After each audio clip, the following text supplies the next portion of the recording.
The night before the mating ceremony, Clarence Wraith said it like he was confirming a patrol route. I slept with Bethany. He pointed at our bed, his tones so casual it made my stomach drop.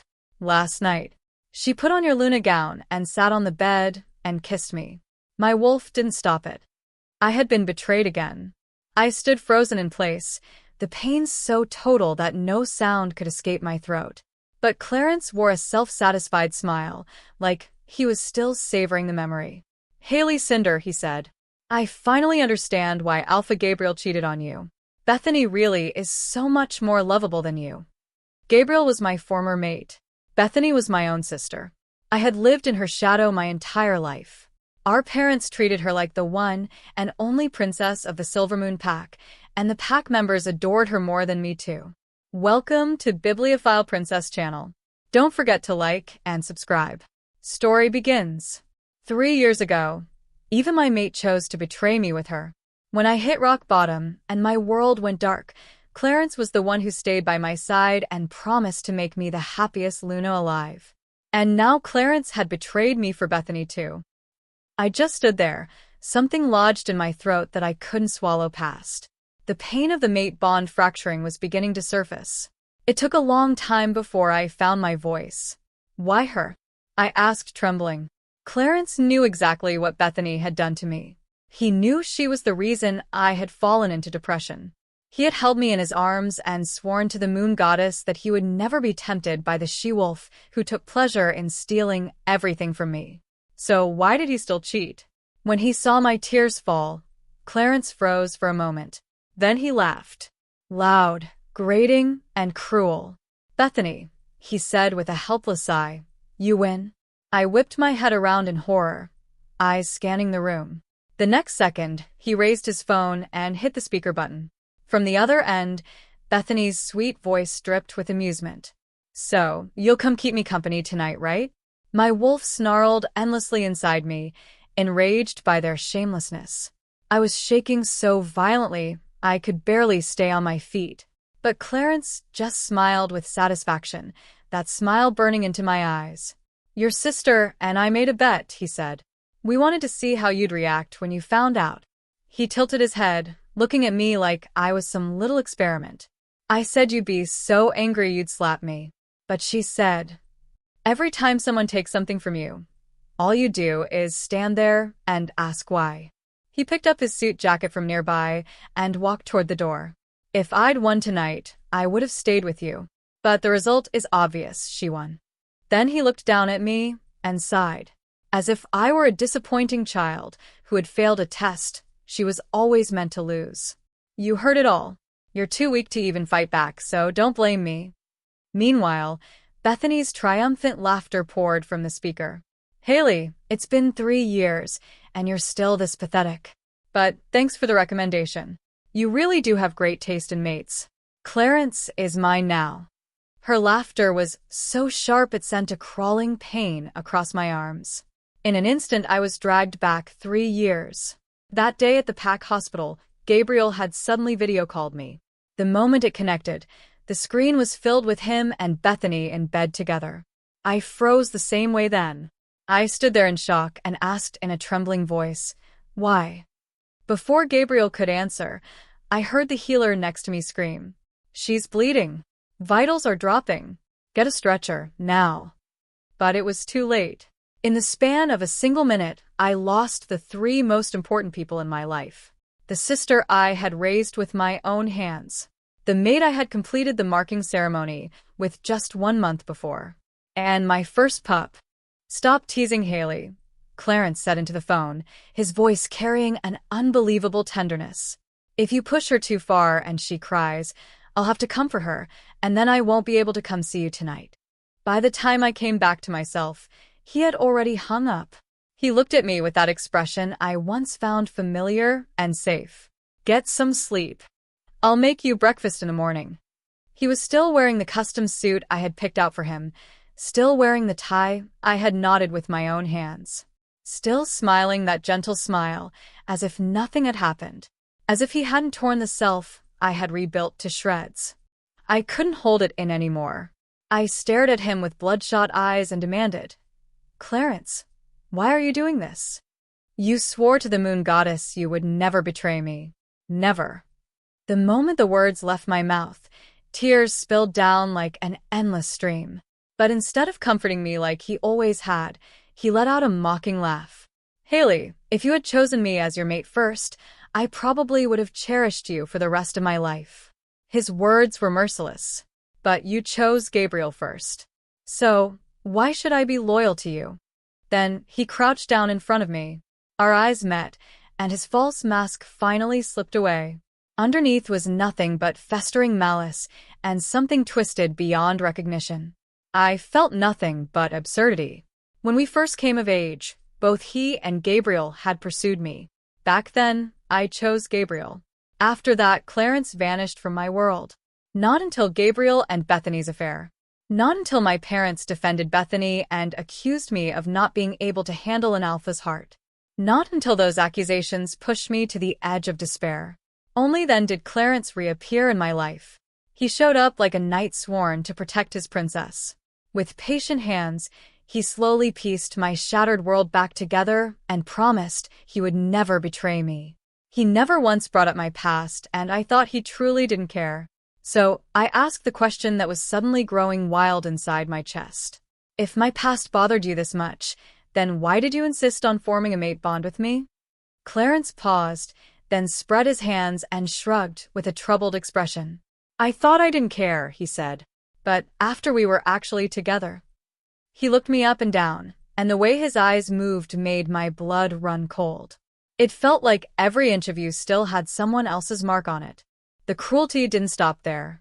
Gabriel's shadow is everywhere, in the elders' offhand praise, in how you know every detail of the mating ceremony by heart, in the way pack members still call you the former Luna of Frostfall Pack. His smile twisted into something ugly. All of it constantly reminding me that every single first of yours was experienced with him. This was my first time choosing a mate, but for you, it was the second. Tell me, Haley, how am I supposed to swallow that and just accept it? Tears blurred my vision. Then he leaned closer and lowered his voice. But I do love you. He reached out and traced his fingers across my face with a terrifying gentleness. So, you had a year-long bond with Gabriel. I figured I could let myself have 1 year of indulgence too, and then love you properly after that. That's fair, right? I closed my eyes in defeat, and a single tear fell onto the back of his hand. He jerked away like he'd been burned. No, I said slowly, my voice shaking so badly I could barely form a complete sentence. That's not fair. If you couldn't accept my past, then you should never have come near me. You don't get to betray me in the name of love. I finally screamed it out, trembling, the pain so raw it felt like my wolf was being torn in two. Clarence, I want to break the mate bond. The scream erupted from somewhere deep inside me. But Clarence didn't get angry. Instead, he went suddenly calm. He gripped my chin and forced me to look at him as he spoke, word by word. We've already marked each other. All that's left is the mating ceremony to officially declare you as my Luna. You don't get to decide what's fair anymore. Break the mate bond? Don't even think about it. Even if you can't take it, you'll endure it. Then he smiled, pulled out his phone, and dialed Bethany's number again. I changed my mind, he said. Come to the pack house now. We'll do it here. A sharp ringing pierced my ears. I shook my head in agony. No. Clarence, you can't do this to me. Every corner of this pack house was something we had arranged together. It was supposed to hold all my hopes for the future, not be occupied by another she-wolf. Especially when that she-wolf was my own sister. The sister who had already betrayed me twice. What I do to you is my decision. His voice held no warmth. You forced me to do this, Haley. Remember that. He gave me a light push, then went downstairs to let Bethany Indiana. I had already cried myself to exhaustion, so that small push was enough to send me to the floor. I tried to get up, but my body wouldn't obey. Clarence just leaned against the doorframe, watching me with a blank expression. See that, Haley? I looked up at him, and he let out a cold, mocking laugh. Without me, you can't even stand.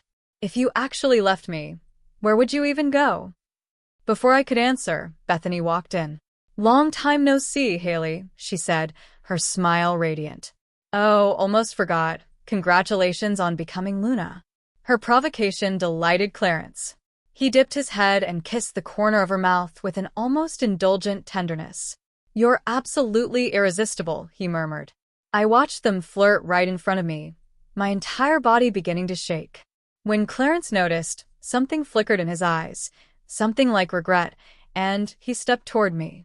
But the closer he got, the harder I trembled. The moment his hand reached me, I doubled over and vomited. His hand froze awkwardly in midair. Then his voice came, low and dark. Haley, are you saying I disgust you? I didn't have the strength to answer. The pain I had suppressed for so long left me exhausted to my bones, too drained to even muster hatred. But my reaction cut him deeper than I expected. He seized my collar with both hands and hauled me up, laughing as he did.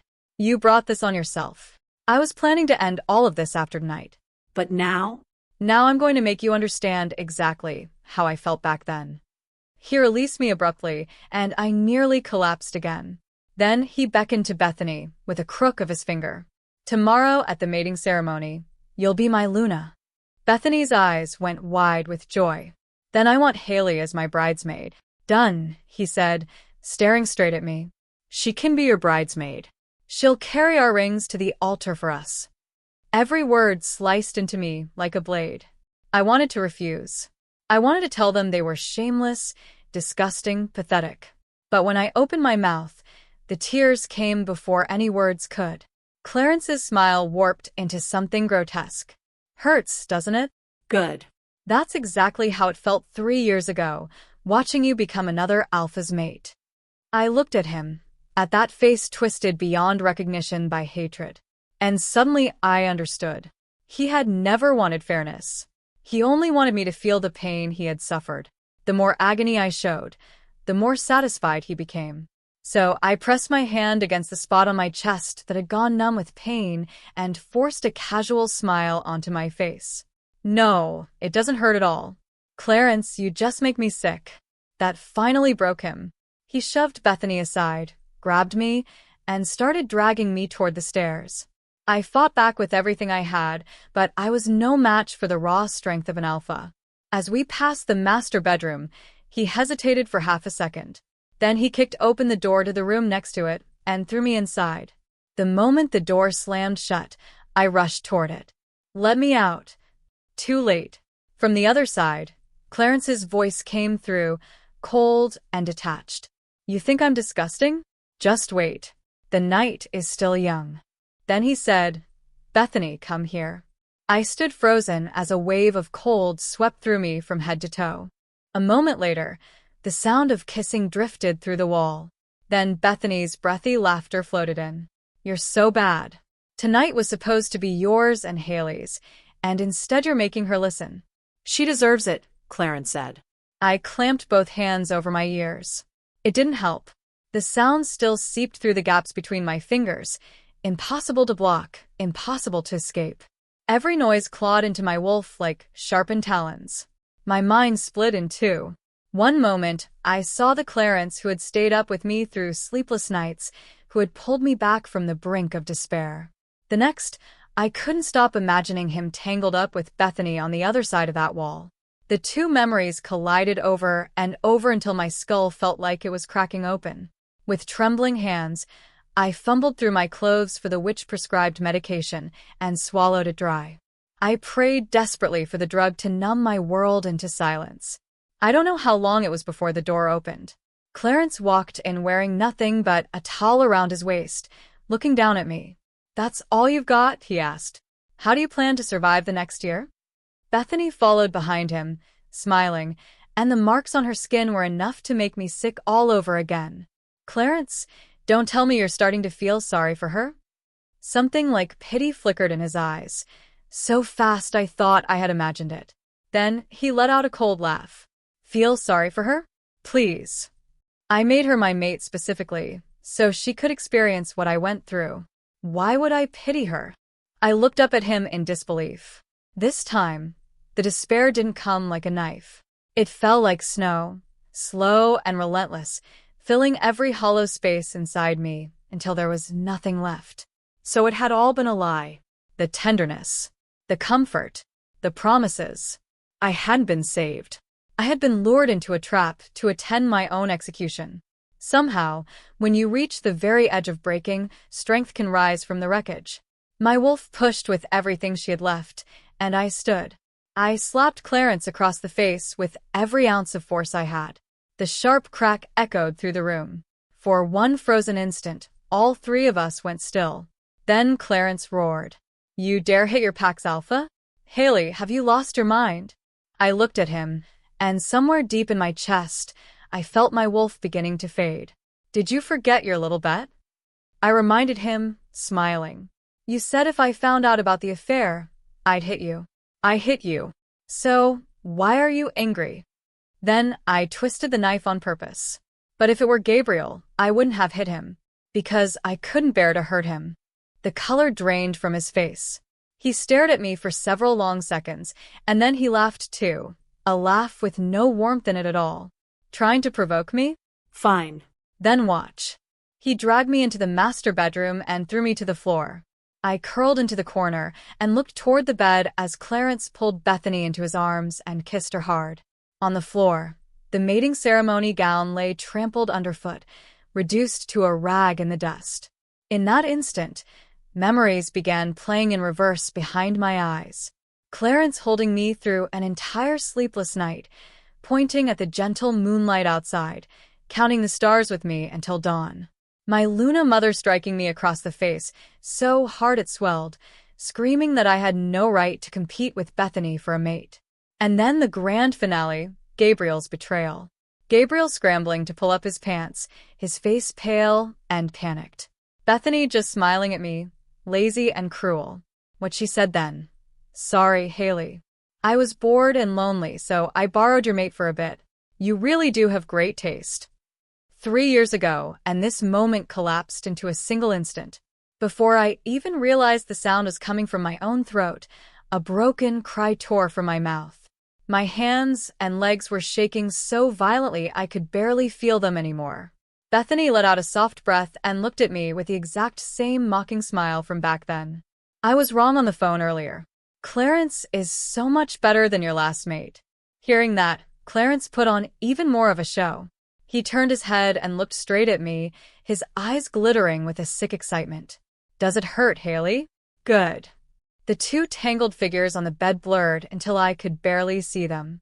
Somewhere deep inside me, my wolf spoke in a voice so faint it was almost gone. "Haley, it seems like no one has ever truly loved you." I got to my feet and walked to the window. Then I turned my back to the room and gave Clarence one last smile. Absolute.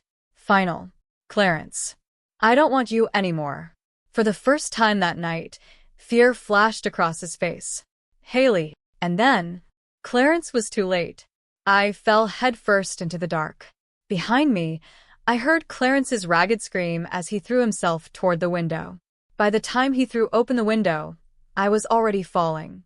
By the time he reached the backyard of the pack house, I was unconscious on the ground. The sight of me sent a pain through him that he couldn't ignore. He whipped around to Bethany, who had followed him downstairs, and roared, "Call an ambulance. Now." If anything happens to Haley, I will never forgive you." Bethany fumbled for her phone with shaking hands. Beneath her fear, there was something else surging, a vicious, poisonous resentment. She had always believed I had stolen the good fortune that should have been hers. I was born first, prettier, smarter, seemingly better at everything. From the moment she started comparing us, she made it her mission to take back everything she believed I had stolen from her. First, our parents' love, then friends. And when that still wasn't enough, she set her sights on my mate. She thought that would be enough to put herself above me, but I clawed my way out of the despair. I had Clarence, an alpha, who once looked like he would give me everything, which was exactly why Bethany wanted to take him too. She used their parents' favoritism as a shield and methodically destroyed the second chance I had been given at life. She thought she had finally won this time. But watching Clarence now, frantic and panicked over me, holding me so tight it was like his entire World was disappearing in his arms. Bethany had to face the truth. She had lost again. Clarence was oblivious to what was running through Bethany's mind. He just held me tighter, words tumbling out of him in a desperate, incoherent rush. Haley, I'm sorry. I'm sorry. None of it was true. I just couldn't stand that someone else loved you. Before I did. As he said it, the good memories hit him like a flood. He remembered falling for me at first sight. He remembered hovering at the edges of my life like a thief while I was with Gabriel. He remembered the day Gabriel and I became mates, how badly he wanted to carry me away from that ceremony right then and there. But all he could do was chase the car that drove off that day, tears streaming down his face as he watched me become another Alpha's Luna.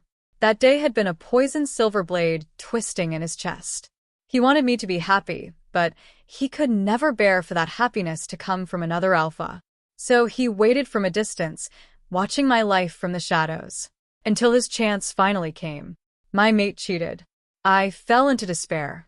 I was isolated, shattered, abandoned by nearly everyone who was supposed to love me. And he pulled me from those ruins, rebuilt my world from the ground up. Yet now he had destroyed it all with his own hands.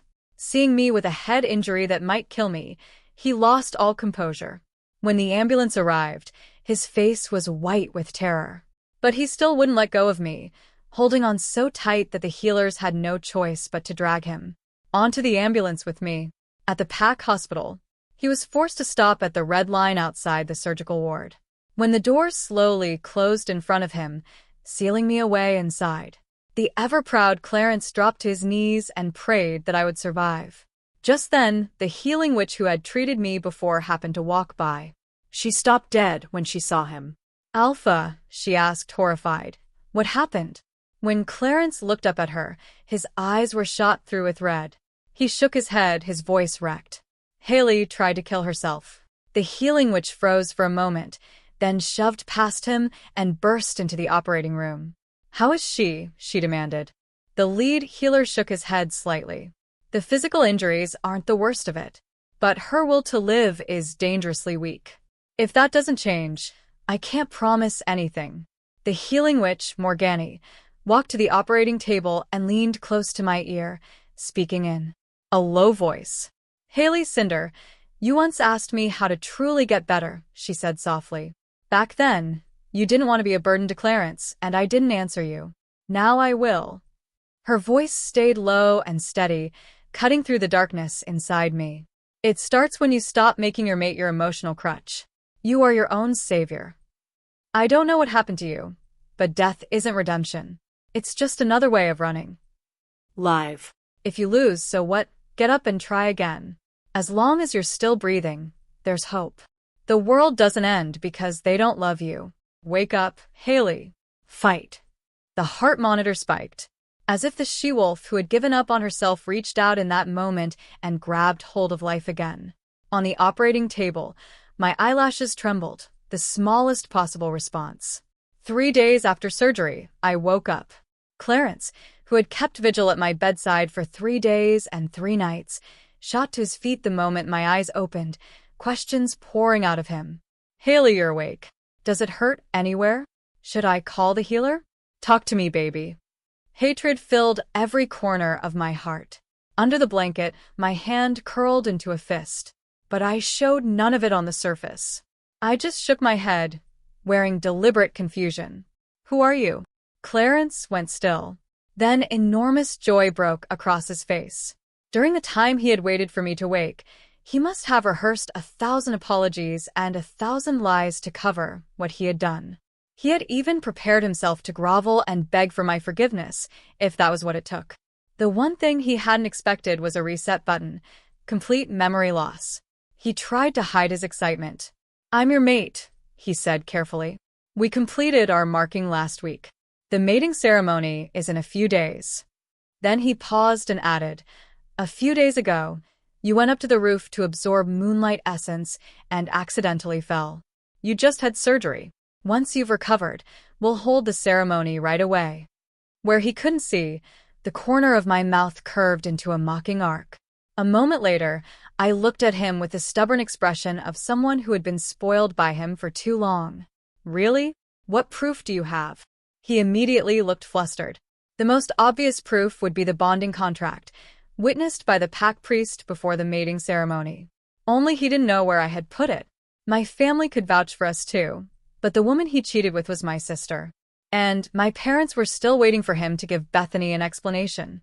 Watching him stand there with nothing to say, I pressed my hand to my head and pretended something was surfacing. I think I remember something, I said slowly. Someone pushed me in the garden after it rained. I think the bonding contract, the one our priest witnessed, fell on the ground too. The moment he heard that, guilt flooded his face. He cleared his throat. No one will ever hurt you again, Haley. I know where it is now. I'll go back to the pack house and find it. I smiled and nodded. Then, the second he walked out of the room, the smile vanished. Clarence had no idea. He rushed back to the pack house and stood in the spot where I had hit the ground. He felt the belated guilt arrive. Driven by it, he slapped himself across the face. After that, he started digging through the backyard with his bare hands, as if brute force alone could unearth that contract. But even as blood began seeping from his fingertips, he couldn't find it. In the end, he had no choice but to call in his beta and several guards to search the entire pack house. A full day and night later, he finally found it under the bed in the room where I had jumped, the room he had locked me in. The bonding contract was crumpled, stained with wet marks. Those were my tears, shed when he had made my chest ache so badly I couldn't breathe. When Clarence brought it back to me, he thought I would believe him now. Instead, I got angrier. I grabbed everything within reach and hurled it at him, eyes red as I screamed, You can't even keep something this important safe. You don't love me at all. I want to break the mate bond. The words break the mate bond sent him straight into panic. He dropped to his knees on the spot and started explaining. It was my fault, but I can have the priest draft a new one. I swear I'll keep it safe this time. Please believe me, okay? In the end, after repeated rounds of kneeling, begging, and transferring a massive amount of pack assets into my name, I finally relented and agreed to go with him to have the priest witness a new contract. A fresh start. When we got in the car, I deliberately sat in the back seat. The moment I did, Clarence smiled and reminded me, Baby, did you forget? You get carsick in the back. I looked out the window without turning around. I don't want to sit up front. I have a feeling some other she-wolf has been in that seat. His face went rigid. Then he forced out an awkward smile. No. No one sat there. But if you don't like it, we'll get a different car when we get back. I gave him nothing in return. Getting the new contract was quick.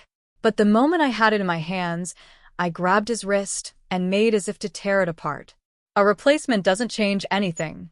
We break the bond first, then form a new one. He didn't want that, of course. But by now he had no idea how to handle this new version of me.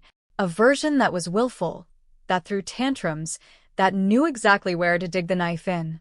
Especially when I looked up at him with glistening eyes and demanded, What? Are you afraid that once it's broken, you won't want me anymore? You heartless bastard. That threw him into even deeper panic. How could I not? He said. Fine. I'll do whatever you say. The pack members nearby watched me like I was an unreasonable, unfit Luna. I didn't bother correcting them, and Clarence just played along. My future Luna, he said with a resigned sort of indulgence. I should spoil her. He was so lost in the joy of getting a second chance that he never noticed the predator's gleam in my eyes. On the drive back to the pack house, we set a date for the new mating ceremony. 1 month from now.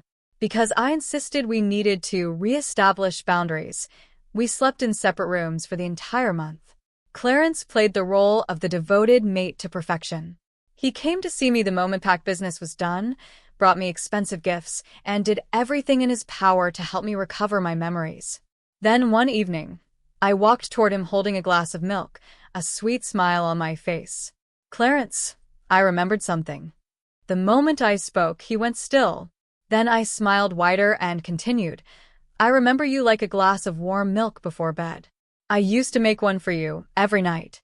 I kept smiling, watching the color slowly drain from his face. But his pride wouldn't let him correct me. He took the glass with trembling hands and drank it down in one go, like a toast. That night, Clarence, who was allergic to dairy, spent every hour curled up in agony from stomach cramps. But that was only the beginning. The next morning, I woke up early and made him cheese toast, something I had never done before. Then I set it in front of him. I remembered something else. You love this. Every time you come back from meetings with other alphas, you always beg me to make it for you. Instantly, the corners of his eyes went red with tension. He didn't reach for it right away, so I widened my eyes and feigned surprise. Wait. Did I get it wrong? Because the mate in my memory definitely loves this. Unless, I tilted my head. Unless I've had another mate? The words barely left my mouth before he snatched the toast from my hand. It was still scalding hot, but he forced it all down in one go. No, he said, his voice raw. You've only ever had me. Only then did I nod with satisfaction, pretending not to notice the rash spreading across his collarbone. After that, in order to prove he was my one and only mate, Clarence went along with every memory I claimed to recall. He wore hideous matching outfits with me to pack meetings, ignoring the looks from the elders. He was terrified of deep water, but when I suddenly remembered that I used to love diving with him, he followed me in any way and surfaced white as a sheet. At first, I savored every second. Then one night, he looked at me with hollow eyes and asked, "Baby, are these really the only memories you have of me?" I faltered, and the first thing that rose in my mind wasn't his betrayal. It was a memory from 3 years ago, when I was drowning in despair and he stayed awake for 72 hours straight, holding my hand, because he was afraid that if he let go, I would disappear. I didn't answer. He gave a bitter smile. "It's okay," he said. "We can make new ones." I said nothing. The next day, I naturally couldn't remember anything new, and for the first time in weeks, he seemed to exhale with relief. Then, before I knew it, the day of the mating ceremony arrived. This time, I abandoned the simple, traditional style and chose to throw a dramatic, Gothic masquerade. A completely different aesthetic. Clarence happily agreed, because my mating ceremony with Gabriel had been a bland, uninspired affair. He had always wanted to prove he could give me something different, something unforgettable. So when he walked toward the stage with the veiled bride in his arms, step by step, I saw his eyes go red. His lips were moving too, like he was whispering vows I couldn't hear. But of course I couldn't hear them, because the woman behind the black veil wasn't me. It was Bethany. And by the time he realized it, it was far too late. The instant he lifted the veil and saw her face, his entire body locked up. "Bethany? Where's Haley?" The second those words left his mouth, I hit play. On the massive screen in the banquet hall, in front of hundreds of PAC members and guests, the footage from the PAC house began to roll. The first clip showed Clarence and Bethany tangled together the night before the original mating ceremony. The room erupted. "Oh my God," a PAC member blurted. "Most mating ceremonies play a slideshow. Did they just play a sex tape?" Then the next clip rolled, the one from the spare room, capturing Clarence coldly calling me his leftovers and Bethany's triumphant laughter. "What the hell?" an alpha shouted. "He slept with his maid's sister? In their own PAC house? That's disgusting." In an instant, Clarence understood. This was my revenge, planned from the very beginning. Unlike Bethany, who immediately tried to cover herself, he didn't even care that the entire room was watching him, waiting for him to crumble. He just started scanning the banquet hall, eyes moving like a wolf on the hunt. Then, in the narrowing gap of the closing doors, he saw me. "Haley." Clarence didn't catch me. He was seconds too late. I had just gotten into the car when he burst out of the banquet hall. He chased the car for a long time, running until his body finally gave out and he collapsed, then started calling me over and over. I never picked up. The day before, I had indeed torn up the new bonding contract. Our mate bond had long since shattered, and there was no longer any evidence that we had ever been anything to each other. But tormenting him brought no joy, only a strange, bottomless emptiness.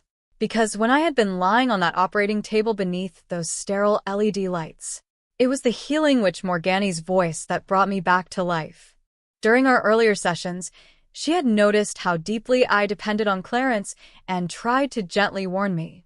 But I never listened. Not until later, when I was hovering between life and death, did her words finally reach me. Even then, what made me choose to live wasn't hope. It was revenge. I wanted to survive so that the people who betrayed me would pay for everything they had done. That was the thought I clung to as I forced myself back from the edge. And the moment I opened my eyes in that hospital bed and saw Clarence's panicked face, I knew exactly what to do. He hated that the light he wanted had belonged to someone else first. So I let that lucky light fall on him for a little while, just long enough to remind him, at the very last moment, that it had never truly been his, and then I took it away completely. My revenge went smoothly. Every time I used a recovered memory to make him do something painful or impossible, I watched him swallow his pride like bitter medicine. But the satisfaction lasted only a second. Then the emptiness returned. It felt like some great wolf had torn open my chest, ripped out my heart, and stuffed the hollow with weightless straw. At first, I didn't understand why. Then, when he asked me if I remembered anything good about him, I understood in one terrible instant. He hurt me because he loved me, and I wanted to hurt him because once I had loved him too. We were just two people using the ruins of what we had, seeing who could break the other first. I thought about it all night. At dawn, when the first light swept across his sleeping face, there was nothing left inside me. No love, no hatred, no desire to keep punishing him. And once love and hate are both gone, revenge loses its meaning. But Bethany was different. I reached out to her in secret and asked if she wanted to make a bet, one that could put her with Clarence for good. She looked at me warily. "I've hurt you so much. Why would you help me?" I smiled. "Haven't I always been helping you?" Then she smiled too. "Haley, if you help me get the Luna title, I won't be jealous of you anymore." She believed me. She thought I wanted out, that I was using her as my escape route. She still thought I was that pitiful she-wolf. She still believed that whenever someone took something from me, all I would do was stand there and ask why. So I gave her a gift worthy of that mistake. The moment I walked out of the banquet hall, I sent the evidence I had prepared, a detailed document of how she had twice destroyed her own sister's mate relationships, to the mailing list of every alpha and acquaintance across the packs. My parents started calling almost immediately. Thinking of all the years they had enabled Bethany, silenced me, hung up on me to protect her. I returned the favor. I blocked every single one of their contacts. I didn't forget Gabriel either. I sent the proof of his affair to his mother. After the previous alpha of Frostfall Pack cheated, his mother had nearly ended her own life. She had despised unfaithful alphas for as long as she lived. I knew a reckoning was about to come down on him. As for Clarence, what I left him was the thing he feared most: public humiliation. By tomorrow, he wouldn't just be an abandoned alpha. He would be a joke in every pack across the territory. One by one, I had struck back at every person who had failed me.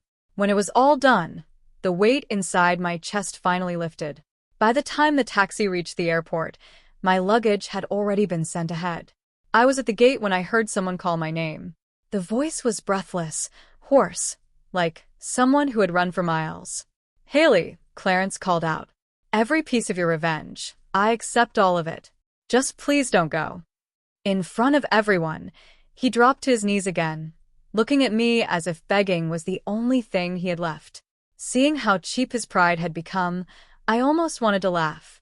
There was no chance I would say yes. But I said nothing at all. I simply turned around and kept walking. Some loves, once they die, become ghosts that haunt you for a lifetime. But I had chosen to move forward, and my life would never belong to that ghost again. The end. Don't forget to subscribe for more videos. Comment down below what you'd like to see next. See you in the next one.